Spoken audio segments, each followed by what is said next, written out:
Clip number 416۔ اس clip میں آپ سورہ انفال کی آیت نمبر 61 سے 63 تک کی تلاوت، ترجمہ اور تفسیر قرآن صراط الجنان سماعت فرمائیں گے۔ بسم اللہ الرحمن الرحیم۔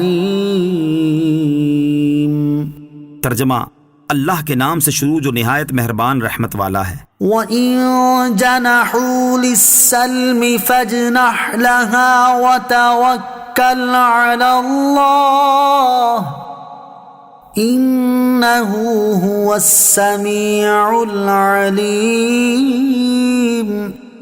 ترجمہ: اور اگر وہ صلح کی طرف مائل ہوں تو تم بھی مائل ہو جاؤ، اور اللہ پر بھروسہ رکھو، بے شک وہی سننے والا جاننے والا ہے۔ وَإِن جَنَحُوا لِلسَّلْمِ فَاجْنَحْ لَهَا، اور اگر وہ صلح کی طرف مائل ہوں تو تم بھی مائل ہو جاؤ۔ اس سے پہلی آیت میں اللہ تعالیٰ نے اپنے مومن بندوں کو دشمنوں کے مقابلے میں قوت کی تیاری اور انہیں خوفزدہ کرنے کا سامان کرنے کا حکم دیا، اور اس آیت میں یہ حکم دیا کہ اگر وہ صلح کی طرف مائل ہوں اور صلح کی درخواست کریں تو ان کی صلح قبول کر لو۔ کفار سے صلح سے متعلق 3 مسائل۔ اس آیت میں کفار سے صلح کا ذکر ہوا، اس مناسبت سے یہاں ہم صلح سے متعلق 3 مسائل ذکر کرتے ہیں۔ نمبر 1، اگر صلح مسلمانوں کے حق میں بہتر ہو تو صلح کرنا جائز ہے، اور اگرچہ کچھ مال لے کر یا دے کر صلح کر لی جائے اور صلح کے بعد اگر مصلحت صلح توڑنے میں ہو تو توڑ دیں، مگر یہ ضروری ہے کہ پہلے انہیں اس کی اطلاع کر دیں، اور اطلاع کے بعد فوراً جنگ شروع نہ کریں، بلکہ اتنی مہلت دیں کہ کافر بادشاہ اپنے تمام ممالک میں اس خبر کو پہنچا سکے۔ یہ اس صورت میں ہے کہ صلح میں کوئی مدت معین نہ کی گئی ہو، اور اگر مدت معین کی گئی ہو تو مدت پوری ہونے پر اطلاع دینے کی کچھ حاجت نہیں۔ نمبر 2، جس مشرک سے معاہدہ کیا جائے وہ مشرکین عرب میں سے نہ ہو، کیونکہ عرب کے مشرکین سے صرف اسلام قبول کیا جائے گا یا جنگ۔ نمبر 3، مرتد ہونے والوں سے صرف اسلام قبول کیا جائے یا ان سے جنگ کی جائے، ان سے نہ صلح جائز ہے اور نہ جزیہ لینا جائز ہے۔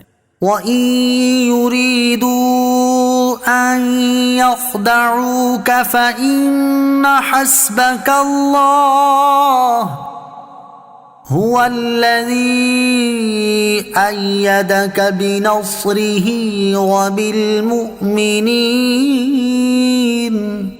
ترجمہ: اور اے حبیب اگر وہ تمہیں دھوکہ دینا چاہیں گے تو بے شک اللہ تمہیں کافی ہے، وہی ہے جس نے اپنی مدد اور مسلمانوں کے ذریعے تمہاری تائید فرمائی۔ وَإِن يُرِيدُوا أَن يَخْدَعُوكَ، اور اگر وہ تمہیں دھوکہ دینا چاہیں، یعنی اے حبیب صلی اللہ تعالیٰ علیہ وسلم اگر کفار دھوکہ دینے کے لیے صلح کی پیشکش کریں تو اللہ تعالیٰ تمہیں ان کے فریب سے بچائے گا کہ تمہیں کسی طریقے سے خبر دے دے گا۔ هو الذی ایدک بنصرہ وبالمؤمنین، وہی ہے جس نے اپنی مدد اور مسلمانوں کے ذریعے تمہاری تائید فرمائی۔ بدر میں اللہ تعالیٰ کی مدد تو وہ تھی جو فرشتوں کے ذریعے آئی، اور مسلمانوں کے ذریعے مدد وہ تھی جو مہاجرین و انصار کے ذریعے پہنچی۔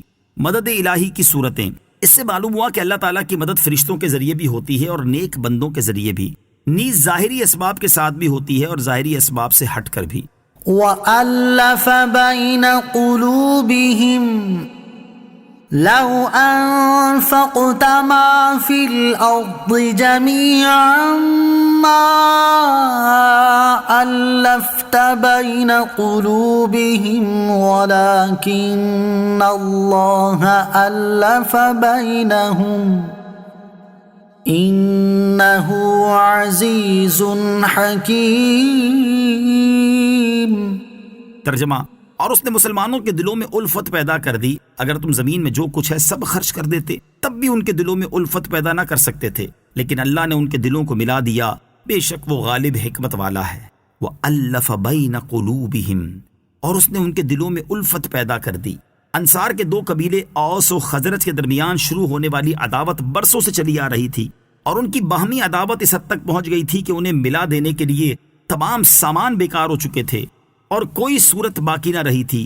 ذرا ذرا سی بات میں بگڑ جاتے اور برسہ برس تک جنگ باقی رہتی، الغرض کسی طرح 2 دل نہ مل سکتے تھے۔ جب رسول کریم علیہ الصلوۃ والسلام مبعوث ہوئے اور عرب کے لوگ آپ پر ایمان لائے اور انہوں نے آپ کی اتباع کی تو یہ حالت بدل گئی، اور اللہ تعالیٰ نے ان کے دلوں میں الفت پیدا کر دی، دلوں سے دیرینہ عداوتیں اور کینے دور ہوئے اور ایمانی محبتیں پیدا ہوئیں۔ یہ رسول کریم صلی اللہ تعالیٰ علیہ وسلم کا روشن معجزہ ہے۔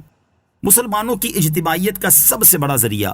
یاد رہے کہ سرور کائنات علیہ الصلوۃ والسلام کی محبت مسلمانوں کی اجتماعیت کا سب سے بڑا ذریعہ ہے۔ دیکھ لیں کہ مشرق و مغرب کے وہ لوگ جن کے رنگ، زبان، نسل، معیار زندگی سب کچھ ایک دوسرے سے جدا ہو، لیکن جب ایک کو یہ پتا چلتا ہے کہ دوسرا شخص بھی سرور دو عالم علیہ الصلوۃ والسلام کا غلام ہے تو فوراً دل میں نرمی و محبت کے جذبات پیدا